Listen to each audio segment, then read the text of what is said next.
Bonjour à tous, dans la série spéciale débutant, aujourd'hui on va essayer de répondre à une question très fréquente, à savoir en tant que survivaliste, faut-il en parler ou pas à son entourage?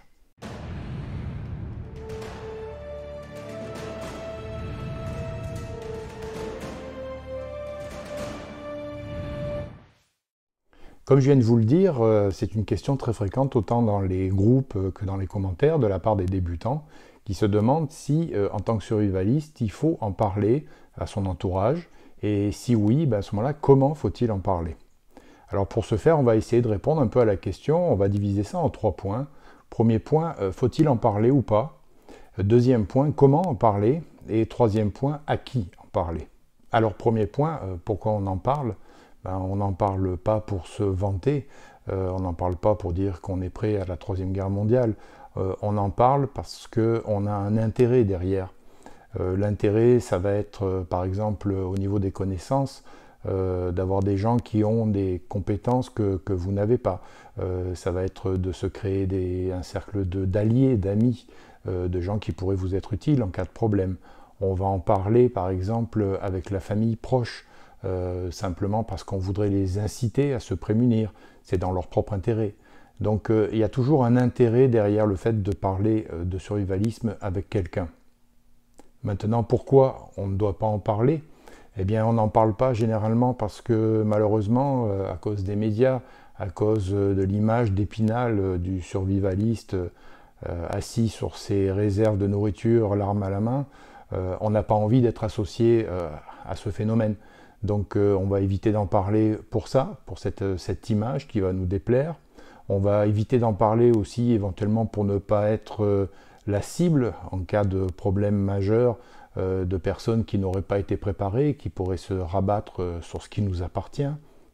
Donc on va utiliser un peu ce qu'on développera dans une autre vidéo, le principe de l'homme gris, c'est-à-dire éviter que tout le monde dans le voisinage, dans l'entourage très large, sache que vous êtes préparé, que vous avez de la nourriture, que vous avez de quoi vous protéger.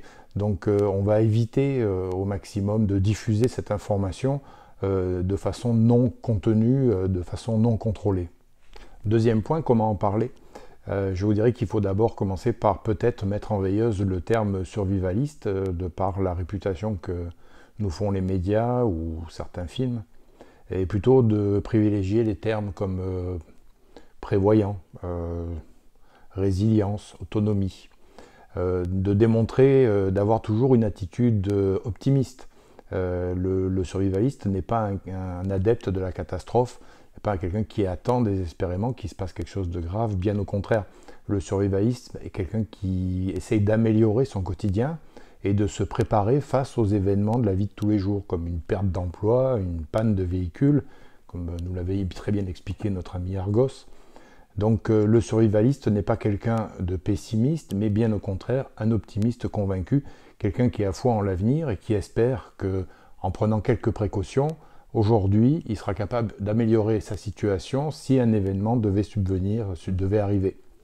Vous pouvez prendre des exemples très simples et très concrets, sans parler de Troisième Guerre mondiale, simplement des coupures électriques, comme je l'ai évoqué dans les scénarios par exemple, une évacuation temporaire de votre domicile, ce genre de choses qui peuvent toucher tout le monde, et un minimum de préparation va pouvoir vous aider. Donc ce sont ce genre de points que vous allez pouvoir mettre en avant dans votre conversation, qui vont amener les gens peut-être à déclencher, peut-être avoir une certaine prise de conscience. Alors on va bien sûr vous rétorquer peut-être que s'il ne se passe rien, vous allez faire tout ça pour rien. Oui, c'est vrai, mais vous assurez bien votre voiture en espérant pas d'avoir un accident tous les matins.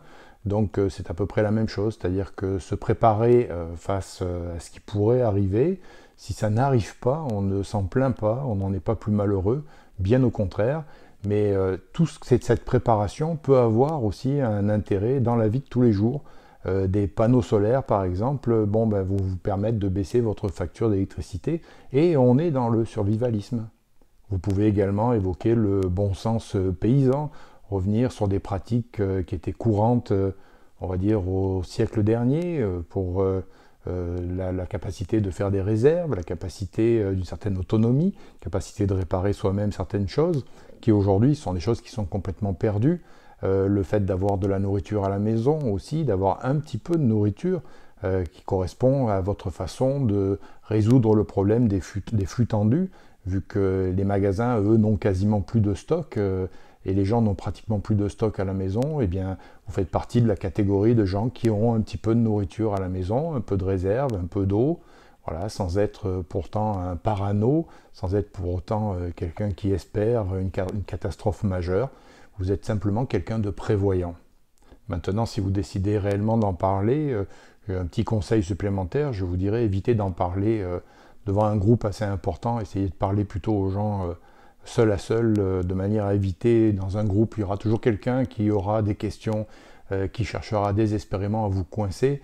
Donc ce n'est pas le but du jeu. Le but du jeu est au contraire d'aider les autres et non pas de vous faire ridiculiser. Enfin, dernier petit point, à qui en parler? Alors là, je vais diviser les gens qui vous entourent, on va dire, en 5 catégories. On va parler premièrement des collègues de travail, ce que je vais classer dans les collègues de travail, c'est-à-dire c'est les gens que vous fréquentez, mais que vous ne fréquentez pas par choix, mais peut-être par obligation. Alors là, ça sera à vous de mettre qui vous voulez dans cette catégorie. Donc ces gens-là, d'une façon globale, je pense qu'on ne leur en parle pas. De mon côté, à mon travail par exemple, personne ne sait que je suis survivaliste, peut-être à part une seule personne qui surveille attentivement mon nombre d'abonnés. Donc si vous voulez lui faire plaisir, n'hésitez pas à vous abonner. Salut Marc. Voilà. Deuxième catégorie, je vais classer dedans les amis. Donc ce sont des gens avec qui vous avez déjà des points communs. Donc il se peut déjà que d'une certaine façon, il y ait un peu une espèce de fibre survivaliste chez eux, puisque ce sont des gens avec qui vous vous entendez bien, vous partagez certaines choses. Donc ce sont des gens avec qui vous allez sûrement vouloir essayer de les amener sur la bonne piste pour eux, pour leur protection, pour leur sécurité, pour leur avenir. En même temps, même si ces gens-là n'adhèrent pas forcément à la thèse survivaliste et décident malgré tout de rester où ils en sont, ce sont des gens qui sauront, en cas de problème, que vous êtes quelqu'un de préparé. Donc c'est des gens qui vont peut-être venir compléter votre groupe, c'est des gens qui ont peut-être des compétences et des connaissances qui pourraient vous être utiles, et c'est des gens qui vont vous reconnaître en tant que survivaliste plus ou moins expérimenté et qui seraient amenés, si vous deviez vous retrouver tous ensemble, à ce moment-là peut-être suivre plus facilement vos directives et se fier à vous et à vos décisions. Troisième catégorie particulière, les voisins. Pourquoi les voisins? Eh bien parce qu'en cas d'effondrement majeur, il se pourrait très bien que vos voisins deviennent finalement votre communauté dans un premier temps. Alors c'est important d'avoir des bonnes relations de voisinage, c'est important en même temps que vos voisins, sans pour autant essayer de les convaincre au survivalisme, mais qu'ils sentent chez vous une certaine capacité, aussi bien de bricolage, d'indépendance, etc., de manière à ce que vous soyez un peu facilement le meneur du groupe, que vous soyez facilement reconnu comme la personne à qui se référer, et en même temps de savoir que vous êtes quelqu'un qui est préparé, va peut-être un peu tenir éloigné ceux qui pourraient avoir quelques convoitises à l'égard du matériel dont vous disposez. Quatrième catégorie de personnes, ça va être votre famille. Je ne parle pas du couple, je parle de la famille. Alors là, bien évidemment, ce sont des gens que vous voudriez qu'ils se préparent, vous voudriez qu'ils soient en sécurité en cas de problème. Donc là, vous allez leur faire circuler l'information, vous allez essayer peut-être aussi de provoquer chez eux une certaine prise de conscience, mais même si ce n'est pas le cas, ce que vous voulez en priorité, c'est que ces gens-là sachent que si un problème majeur devait arriver, eh bien à ce moment-là, ils pourraient venir se réfugier avec vous. Donc pour eux, la démarche n'est pas plus compliquée que ça. C'est au moins de leur faire savoir que vous avez entamé une démarche ou que vous êtes dans une démarche survivaliste, d'autonomie, de résilience et de prévoyance, et qu'à ce moment-là, vous seriez leur refuge en cas de nécessité, même si ils n'ont pas décidé de suivre la même voie que vous. Et enfin, cinquième catégorie, cinquième personne à qui vous pourriez parler, c'est votre conjoint ou votre conjointe, enfin dans le couple. Alors dans le couple, la première des choses, c'est qu'il ne faut pas chercher à convaincre la personne qui vit avec vous par l'argument de la peur, mais bien au contraire par le positif et par le plaisir.